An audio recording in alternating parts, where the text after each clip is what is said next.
एक ही चीज उन्होंने कंसिस्टेंटली की और वो यू टर्न है, और फिर यू टर्न को जस्टिफाई करते हैं।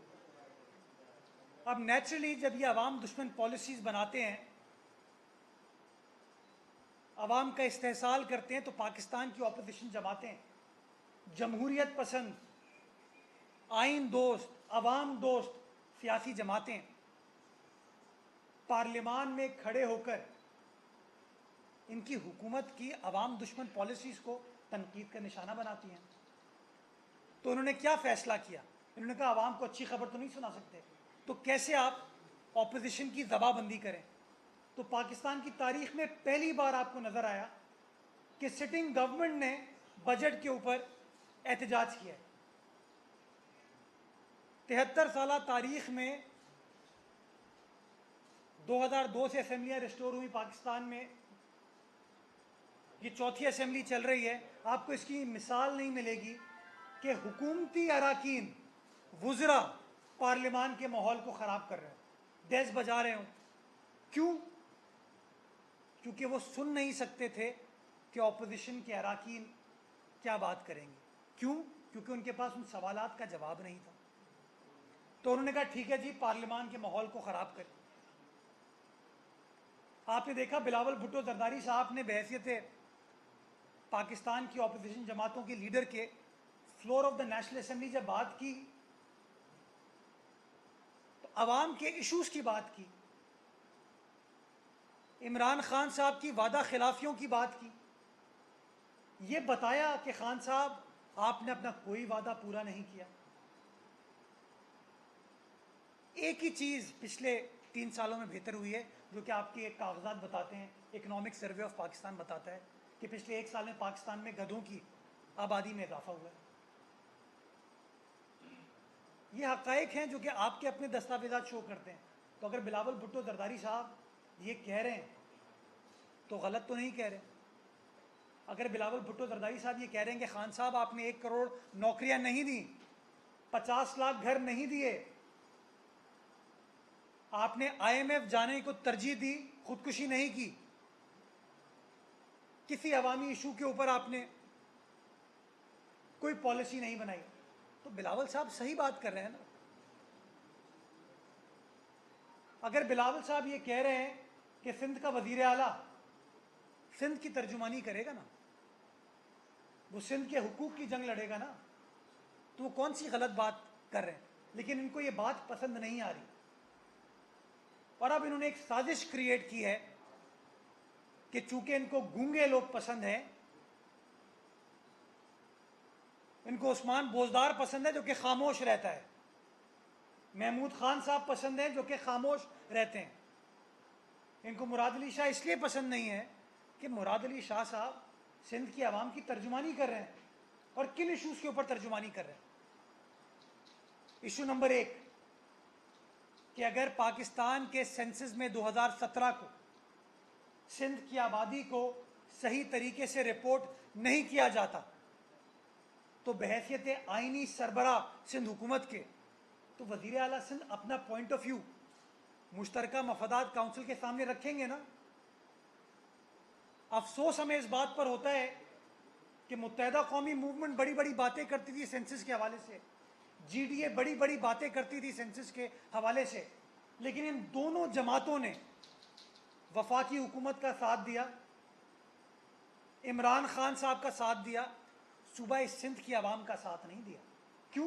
क्योंकि बुग़्ज़ पाकिस्तान पीपल्स पार्टी कि नहीं भाई, पीपल्स पार्टी की बात से हमें इत्तफाक नहीं करना। बड़े बड़े ऐलानात करते हैं कि जी ज़्यादती हो गई है, पॉपुलेशन को कम शो किया गया है, हम ये ज़्यादती बर्दाश्त नहीं करेंगे। कहते थे हम हुकूमत को लात मारेंगे लेकिन अपने हुकूक के ऊपर कॉम्प्रोमाइज़ नहीं करेंगे। मैं सवाल पूछना चाहूँगा कि अमीनुल हक साहब उस कमेटी के रुकन थे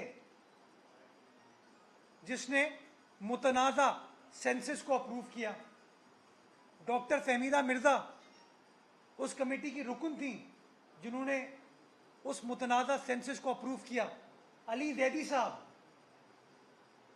बातों के चैंपियन उस कमेटी के सरबराह थे।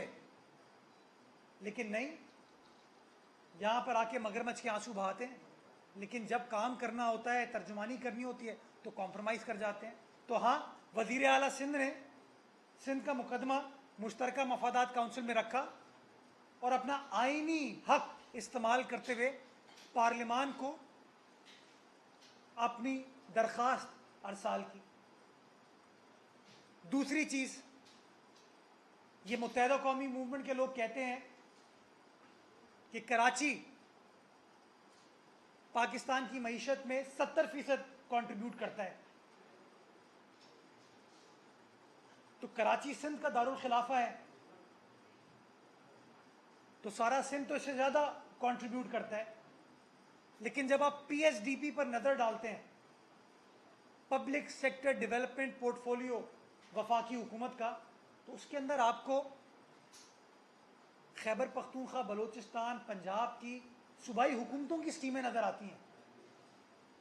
इन सूबों की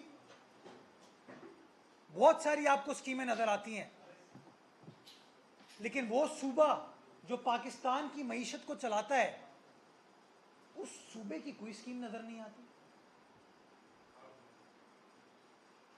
बड़े बड़े ऐलानात करते हैं, 5 अरब रुपए रखे हैं सूबाई सिंध के लिए।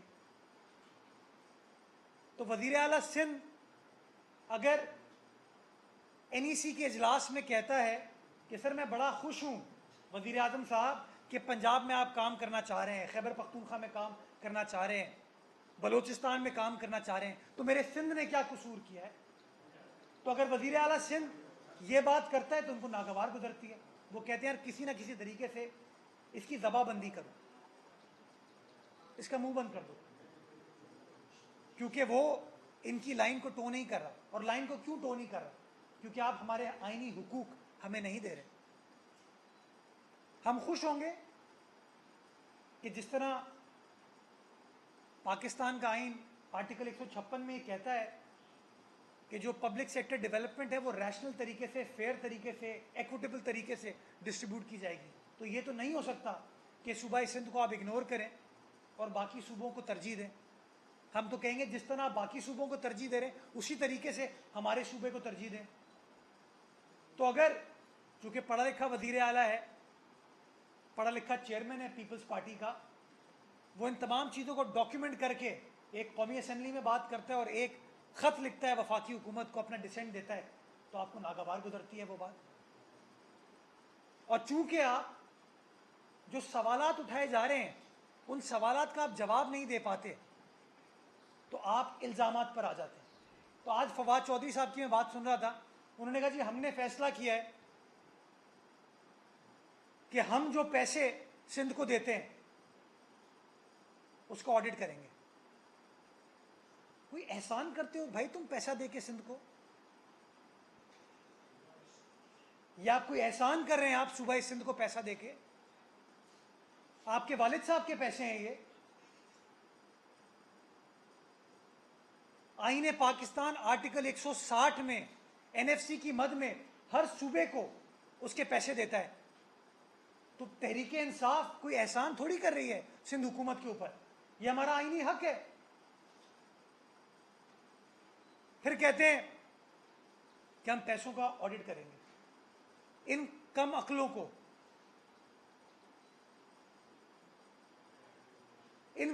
को यह नहीं पता कि ऑडिट करना वफाक की जिम्मेदारी है और हर सूबे के फंड्स को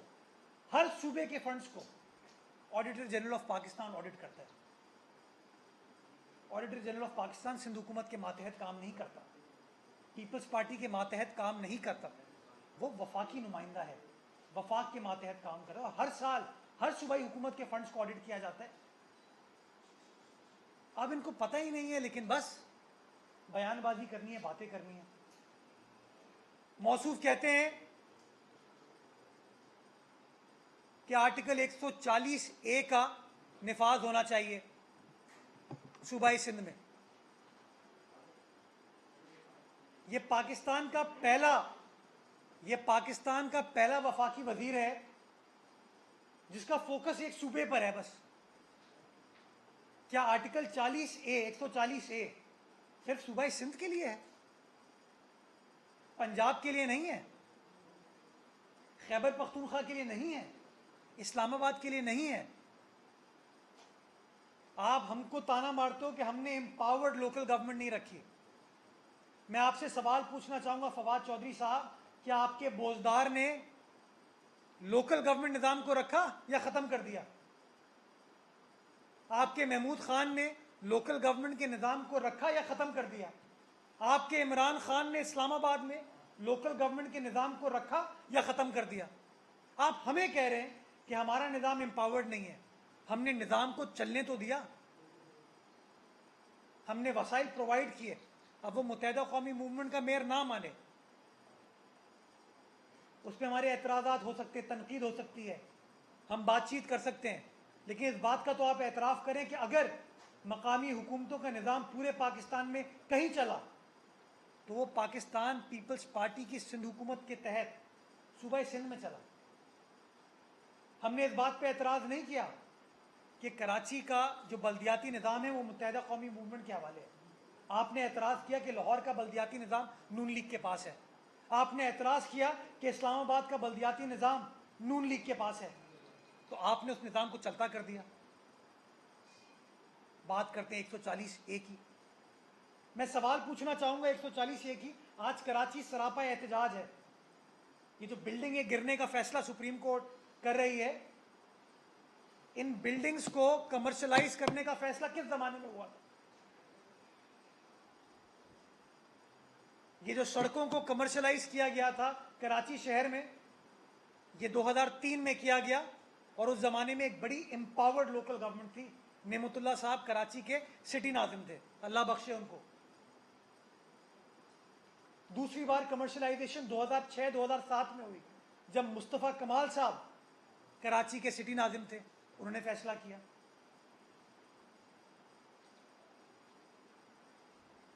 कमर्शलाइजेशन हो गई 2003-2004 में, बिल्डिंगें बन गई। इस कमर्शलाइजेशन को अदालतों में चैलेंज किया गया।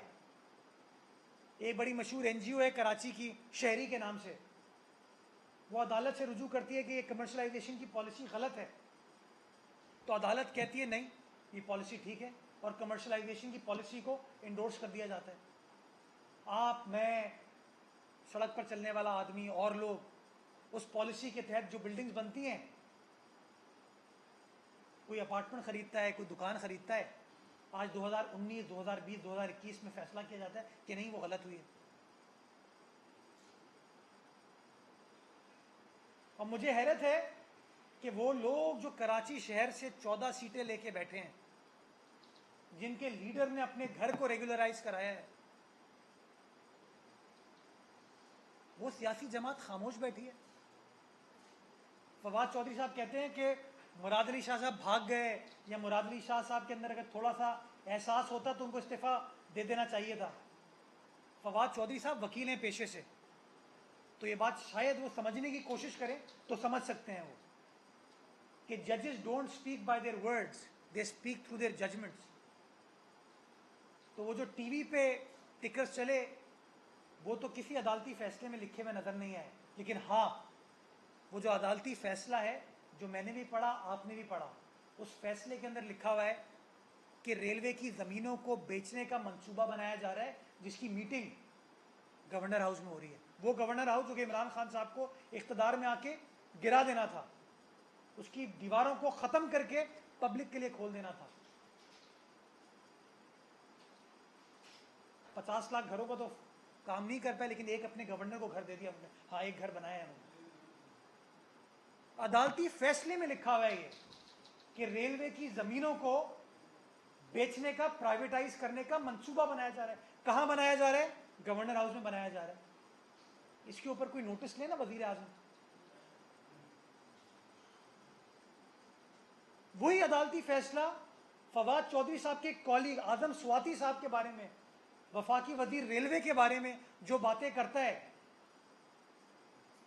वो वफाकी हुकूमत के दावों की कलई खोल देती है कि यह है परफॉर्मेंस इन लोगों की।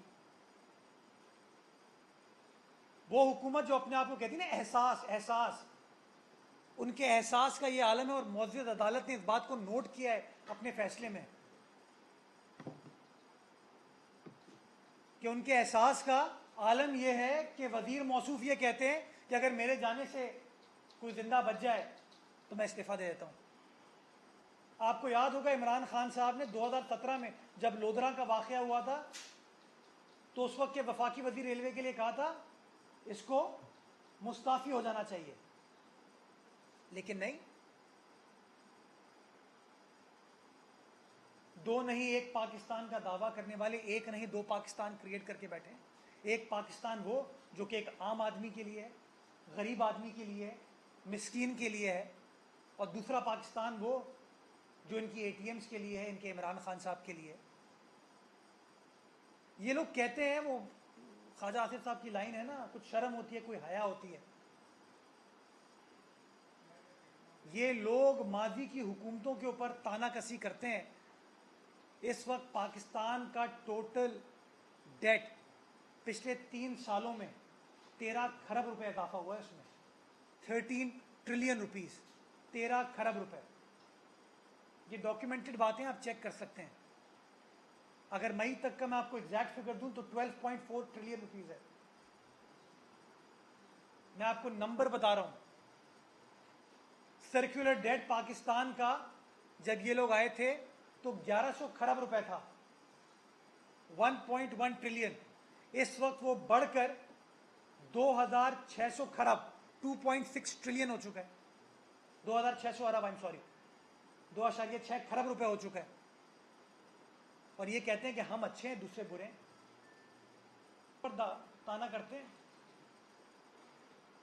चीनी स्कैंडल, आटा स्कैंडल, अद्वियात स्कैंडल, पेट्रोलियम स्कैंडल, अभी जो गैस सेक्टर का आपका सर्कुलर डेट आने वाला है वो आपको पता चलेगा। ये सारे स्कैंडल्स किसके दौर में हुए हैं? इनके दौर में हुए हैं।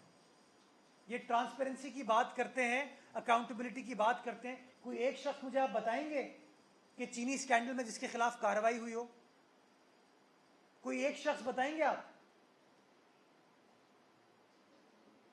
इनकी कार्रवाई का तो ये आलम है कि इनका प्रोसिक्यूटर जाके अदालत में बयान देके आता है कि नहीं, जहांगीर खान तरीन साहब को अरेस्ट करने की कोई ज़रूरत नहीं है, लेकिन खुर्शीद शाह अरेस्ट होगा, फर्रुख शाह अरेस्ट होगा, साबिक सदर आसिफ अली जरदारी साहब अरेस्ट होंगे, फरियाल तालपुर साहब अरेस्ट होंगी, शहबाज शरीफ साहब अरेस्ट होंगे, साद रफीक साहब अरेस्ट होंगे, लेकिन नहीं। अद्वियात का स्कैंडल आता है, आमिर कियानी साहब को हटा दिया जाता है, मुस्ताफी कर दिया जाता है, और कहते हैं खान कॉम्प्रोमाइज नहीं करता। मैं सवाल पूछना चाहूंगा, कोई कार्रवाई हुई अभी तक अद्वियात स्कैंडल के ऊपर? कार्रवाई तो छोड़े, आमिर कियानी साहब को इन्होंने जनरल सेक्रेटरी बना दिया अपनी पार्टी का, और आमिर कियानी साहब के साथ जो कराची के कुछ लोग जो बड़े बड़े ओहदों पर फाइज हैं, उनके खिलाफ क्या कार्रवाई की गई? पेट्रोल सस्ता हुआ, पूरे पाकिस्तान में पेट्रोल अवेलेबल नहीं था, इनकी नाअहली की वजह से किसी शख्स के खिलाफ कार्रवाई की गई? नहीं। आटा स्कैंडल, नहीं। वो एक स्पेशल असिस्टेंट को रिसेंटली हटाया गया, नदीम बाबर साहब को, कॉन्फ्लिक्ट ऑफ इंटरेस्ट कह लें या पता नहीं क्या क्या इल्जामात कह लें, कोई कार्रवाई होते हुए नजर आई आपको? नहीं, कुछ नहीं, जीरो। तो जुर्म हमारा यह है कि हम कहते हैं भाई आर्टिकल 158 कहता है गैस के ऊपर पहला हक उस सूबे का होगा जिस सूबे से गैस दरियाफ्त होगी। खैबर पख्तूनख्वा से जो गैस मिलती है वो खैबर पख्तूनख्वा की ज़रूरियात को पूरा करती है। हम खुश हैं कि उनको उनका आईनी हक मिल रहा है, लेकिन सूबा सिंध के अंदर हमें हमारे हिस्से की गैस नहीं मिलती। गैस की लोड शेडिंग होती है, चाहे हमारे घरेलू सार्फिन हो, सनती सार्फिन हो, ट्रांसपोर्ट के सार्फिन हो। ये तमाम रिकॉर्ड पर हैं चीज़ें। आपके हमारे जो सनतकार हैं वो बातें करते हैं इस बारे में कि जी हमें गैस नहीं मिल रही। पानी 91 का वाटर रिकॉर्ड, बड़ी बड़ी बात करते हैं कि सिंध के अंदर पानी चोरी हो रहा है। वो भाई गुड्डू पे चेक कर लें कि कितना पानी सिंध में दाखिल हो रहा है। हमारा पॉइंट ऑफ व्यू पानी के हवाले से आपके अटॉर्नी जनरल अनवर मंसूर खान साहब ने अपनी रिपोर्ट में हमारे पॉइंट ऑफ व्यू को इंडोर्स किया। आप कहते हैं पानी चोरी हो रहा है। 1991 का वाटर रिकॉर्ड कहते हैं 10 मिलियन की अनोमली नजर आती है सूबाई सिंध में और बाकी सूबों में। उसमें एक वजह यह है कि बाकी सूबों के अंदर वफाकी हुकूमत अपना स्टेक लगाती है, अपना PSDP लगाती है। बदकिस्मती से हमारे सूबे के अंदर वो स्टेक नहीं लगाती, और इस सूबे के नुमाइंदे जो वफाकी हुकूमत में इस वक्त बैठे हैं, वो अनफॉर्चुनेटली उनकी ज़बां बंद है, गूंगे हैं। वो इस सूबे का मुकदमा नहीं लड़ पा रहे। अगर लड़ रहे होते तो आज शायद जब ये PSDP अप्रूव कर रहे थे या सेंसस अप्रूव कर रहे थे, तो कहीं ना कहीं आपको कोई आवाज़ आती कि कोई शेर का बच्चा खड़ा तो हुआ जिसने हमारे हुकूक की जंग लड़ी, लेकिन ऐसी आपको कोई आवाज़ नजर नहीं आती। ये करके ये बताइएगा कि जो बात आप विभाग के लिए कर रहे हैं वही जो है महकमे आपके लिए करती है कि आप शहरी इलाकों के लिए कुछ नहीं देते। सिंध गवर्नमेंट का जो बजट आया है उसके अंदर शहरी इलाकों को नजरअंदाज किया गया है, इसका क्या जवाब? 108 अरब रुपए नए स्कीम्स हैं कराची शहर के लिए, 108 अरब रुपए। और कराची मेगा प्रोजेक्ट की मद में जो कि 1 साल में खर्चा होना था वो 8.5 अरब रुपए रखे गए। इसके अलावा जो KMC को पैसे मिलते हैं, DMCs को पैसे मिलते हैं, वो अलग हैं। ये तमाम चीज़ें डॉक्यूमेंटेड हैं। रेड लाइन इंशाल्लाह अगले 2 महीने में उसके ऊपर काम स्टार्ट हो जाएगा। मैं हमेशा बड़ा, देखिए, हक बात करनी चाहिए, सच बात करनी चाहिए। ट्रांसपोर्ट पे हम उस तरीके से काम नहीं कर पाए, नहीं कर पाए। उसकी एक वजह है कि जब वजीर आला सिंध कहते हैं कराची सर्कुलर रेलवे की सॉवरन गारंटी दो ताकि सीपेक के तहत वो सर्कुलर रेलवे बहाल हो सके, तो वफाकी हुकूमत देती नहीं है। वही सॉवरन गारंटी पंजाब के लिए, लाहौर के लिए दे दी जाती है, तो हमारे लिए क्यों नहीं दी जाती? इसलिए मैं आपकी मीडिया की मदद मांग रहा हूँ, कम से कम इस इशू को हाईलाइट तो करें। देखिए, मेरा वो ट्रांसपोर्ट से मुतालिक ही सवाल था कि चले सर्कुलर रेलवे की आपने बात की, लेकिन कराची शहर के लिए जो बसेज हैं वो नहीं है। ग्रीन लाइन प्रोजेक्ट को भी छोड़े, ऑरेंज लाइन को भी छोड़े, जो कराची में बसेज हैं वो नहीं है। कराची ट्रांसपोर्ट कॉर्पोरेशन इदारा होता था, खत्म हो गया। सिंध रोड ट्रांसपोर्ट कॉर्पोरेशन एक इदारा होता था, वो खत्म हो गया। उसके एसेट्स अरबों रुपए के मौजूद है। तो हुकूमत कब संजीदगी का मुजाहरा करेगी आम शहरियों के लिए? कराची ट्रांसपोर्ट का जो इदारा था वो कौन चलाता था? KMC के मातहत चलता था। KMC जो चला रहे थे उनको पता है, उन्होंने जो KMC का हाल किया है वही उन्होंने बाकी मेरी बात तो सुन। SRTC तो हम चलाते हैं, सिंध का है, मैं कराची की बात कर रहा हूँ। अच्छा सुने ना, मेरी बात तो सुने। मैं हमेशा इस बात को बड़ा स्ट्रेट कहता हूँ कि ट्रांसपोर्ट के मामले के ऊपर जिस तरीके से काम करने की ज़रूरत थी हम नहीं कर पाए। 17 जुलाई को कराची की बसों के लिए टेंडर खुल रहा है। सिंध हुकूमत ने पैसे एलोकेट कर दिए, टेंडरिंग का प्रोसेस स्टार्ट हो गया। रेड लाइन के लिए मैंने आपको बताया 2 महीने के अंदर इंशाल्लाह ग्राउंड ब्रेकिंग उसकी कर दी जाएगी। येलो लाइन की फिजिबिलिटी के ऊपर इस वक्त काम चल रहा है। हमारी जो ईदी लाइन है वो 2 महीने में कंप्लीट हो जाएगी। अब मैं सवाल आपके सामने पूछना चाहूँगा कि वो वफाकी हुकूमत जो अपने आप को बड़ा चैम्पियन कहती है, बड़ा ज़बरदस्त कहती है, वो 6.5-7 साल से अभी तक ग्रीन लाइन कंप्लीट नहीं कर पाई। इसका भी इल्ज़ाम अब हम पे ठहराएंगे? ये तो रिकॉर्डेड बात है ना कि 7 साल हो गए, पूरा डिस्ट्रिक्ट सेंटर उन्होंने खोद दिया, अभी तक ग्रीन लाइन ये कंप्लीट नहीं कर पाए। तो मैं जहाँ अपनी कोताही है उसको हमेशा मानता हूँ, लेकिन एट द सेम टाइम जो वफाक को जिस तरीके से शहर के लिए काम करना चाहिए था उस तरीके से अनफॉर्चुनेटली नहीं किया। 7 साल हो गए, ग्रीन लाइन का मंसूबा अभी तक शर्मिंदा ताबीर नहीं हुआ। ये बताइएगा कि अभी आप पानी के मामले पे आपने बड़ी बात की, बताया अपना मौका था सिंध हुकूमत का। फवाद चौधरी साहब कहते हैं कि जब पानी के मामले पे वज़ीर आला सिंध से बात करने की कोशिश की तो वो जूते छोड़ के चले गए, क्या कहेंगे आप? ये वफाकी हुकूमत बात करने पर बिलीव ही नहीं करती। अगर बात कर रही होती तो वज़ीर आला सिंध तो आज भी मौजूद है। वज़ीर आला सिंध तो हर जगह, हर फोरम पे सिंध की नुमाइंदगी करते हैं, सिंध का मुकदमा लड़ते हैं, बट वफाक की वो दिलचस्पी नहीं है। मैं एक चीज़ भूल गया था बताना आपको, एक और आज इनका यू टर्न, बड़ी मेहनत के बाद पाकिस्तान भर के सहाफ़ियों ने जिद्दोजहद की थी मीडिया प्रोटेक्शन बिल के हवाले से। सिंध वो पहला सूबा बना जिसने उस बिल को अप्रूव किया, और आप सहाफ़ियों को स्टैंडिंग कमेटी में साथ बिठा के उस बिल को अप्रूव कराया गया था।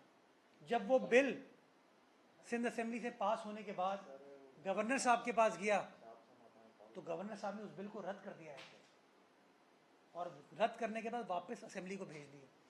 ये वो लोग जो अपने आप को इजहार राय के अलमबरदार हुकूमत में आने से पहले कहते थे।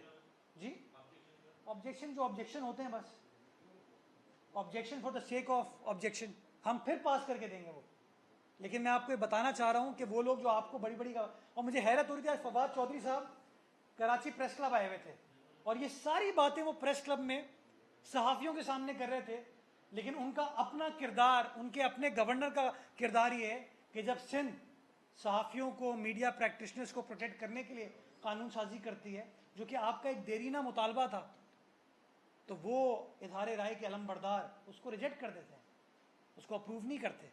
ये शो करता है कि इनकी सोच क्या है, ये डेमोक्रेसी के बारे में क्या सोचते हैं, फ्रीडम ऑफ एक्सप्रेशन के बारे में क्या सोचते हैं। अच्छा मुर्तज़ा साहब, दहशतगर्दी के आपने केसेस जिनके ऊपर दाखिल किए, उन्होंने गिरफ्तारियां देकर सिंध हुकूमत को चैलेंज किया है कि हमें दहशतगर्द साबित किया जाए। सुना है अब आप दहशतगर्द उनको साबित करने के बजाय पीछे हट रहे हैं। देखिए, हम किसी को दहशतगर्द साबित नहीं करते, ये अदालती मामला होता है। कोई भी कानून नाफिज करने वाला इदारा जो है वो तफ्तीश करता है, तहकीकात करता है, और कानून के मुताबिक उस तफ्तीश को किया जाता है और बाद में अदालत के सामने उस चीज़ को सबमिट किया जाता है, अदालत फैसला करती है। वो जो कल गिरफ्तारी का आप जिक्र कर रहे हैं, वो गिरफ्तार सिंध हुकूमत ने उनको नहीं किया, उन्होंने गिरफ्तारी अपनी खुद पेश की। तो मैं समझता हूँ वो लोग जो बहुत अरसे से फारिग थे, वो अपने आप को वापस मसरूफ़ करने की एक कोशिश करें, उनका हक़ है वो करें, लेकिन जो चीज़ भी होगी सूबे में वो आइन और कानून के मुताबिक होगी। अगर कहीं कानून शिकनी हुई है तो नेचुरली कार्रवाई बनती है, कार्रवाई का प्रोसेस स्टार्ट हुआ है, लेकिन फैसला कि आया कानून शिकनी हुई नहीं हुई, कोई दहशतगर्द है नहीं है, किसी ने कानून को तोड़ा है नहीं तोड़ा, इसका फैसला कोई हुकूमत नहीं करती है, वो पाकिस्तान की अदालतें करती हैं। ये बताइएगा कि सेनेट इंतखाबात में हमने देखा कि सिंध में भी हुकूमती जमातें और हुकूमती जमात और अपोजिशन जमातों में आपस में बड़ा कशीदगी रही, लेकिन जैसे वो सेनेट इंतखाबात खत्म हुए तो कशीदगी थम गई, पॉलिटिकल मामला फिर एकदम स्मूथ होना शुरू हो गए, चलते रहे। लेकिन अब हमने इस बार फिर ये देखा है कि जो पीटीआई है और उसके साथ जो उसके साथ की जमातें हैं, एक बार फिर उनका जो है तनकीद और प्रेस कॉन्फ्रेंस रोजाना जो है वो पीपल्स पार्टी से हुकूमत के खिलाफ रोजाना की बुनियादों पर, और ये एकदम से ये प्रेशर किसी वजह से बिल्डअप किया जा रहा है कि आप किस तरीके से प्रेशर की मैं आपको वजह बता रहा हूँ। वो चाहते हैं कि सिंध का मुकदमा वफाक के सामने ना लड़ा जाए। वो चाहते हैं जिस तरह बोजदार खामोश है, महमूद खान खामोश है, जाम कमाल साहब कभी कुछ बोलते हैं तो अब आपने देख लिया बलूचिस्तान में भी क्या उनके साथ किया जा रहा है। तो वो नहीं चाहते कि कोई शख्स वज़ीर आज़म के सामने खड़े होके अपना पॉइंट ऑफ व्यू कन्वे करे। और ये जो आप सिंध असेंबली में प्रोटेस्ट की बात करें, कॉन्फ्रेंस की बात कर रहे हैं, प्रेस कॉन्फ्रेंस की बात करें, यार छोड़ो इन लोगों को। ये तो वो लोग हैं जो उस असेंबली में जिसमें इनकी अपनी मेजॉरिटी है उसका माहौल ख़राब कर देते हैं।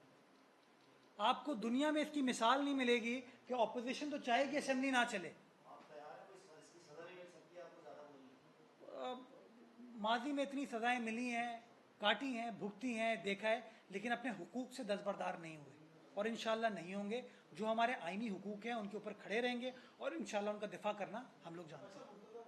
फवाद चौधरी ने आज कहा है कि सिंध के सबसे बड़े दुश्मन सिंध पर राज कर रहे हैं। आखिरी इलेक्शन था जो उन्होंने लड़ा और जीत दिया। 2023 में इमरान खान आएंगे, वो इलेक्शन लड़ेंगे, तो आप क्या कहते हैं इमरान खान के मुकाबले में आपको तैयारी कर रहे हैं? इमरान खान साहब, मैंने तो बताया ना 2018 में इलेक्शन नहीं लड़ा था क्या उन्होंने, जो 2023 में आके लड़ेंगे? तो 2018 में कोई और लड़ रहा था। तो ये तो हम बात करते हैं कि इलेक्शन कोई और लड़ रहा था। अच्छा, एक और चीज़ मैं आज आपके गोश गुजार करना चाहूँगा। जब तक फवाद चौधरी साहब इमरान खान साहब के वापस फेवरेट नहीं हुए थे तो एक उनका पॉइंट ऑफ व्यू बोजदार साहब के सामने बड़ा क्लियर था और डॉक्यूमेंटेड था। एक ख़त लिखा था उन्होंने बोजदार साहब की परफॉर्मेंस के हवाले से। क्या आज भी वो अपने उस पॉइंट ऑफ व्यू पर कायम है या अब उन्होंने भी यू टर्न ले लिया है उस पॉइंट ऑफ व्यू से? मैं समझता हूँ कि फवाद चौधरी साहब को ज़रा, मैं ज़्यादा दूर नहीं जाऊँगा, मैं उस ज़माने की बातें नहीं करूँगा जब वो हमारे गुण गाते थे, लेकिन हाँ इस मौजूदा हुकूमत में जब वो वज़ीर इत्तलात से हट के साइड लाइन मिनिस्ट्री में थे तो बोजदार साहब के बारे में क्या कहते थे, पंजाब हुकूमत के बारे में क्या कहते थे, वो भी सबके सामने है। तो मैं समझता हूँ ये लोग अपनी, आज वो क्या है, फादर्स डे है ना आज, हाँ, तो आज मेरे ख्याल में फवाद चौधरी साहब कराची आए थे फादर्स डे विश करने के लिए, तो उन्हें फादर्स डे विश कर दिया, अब विश करके चले जाएंगे वो। छोड़िए, थैंक यू।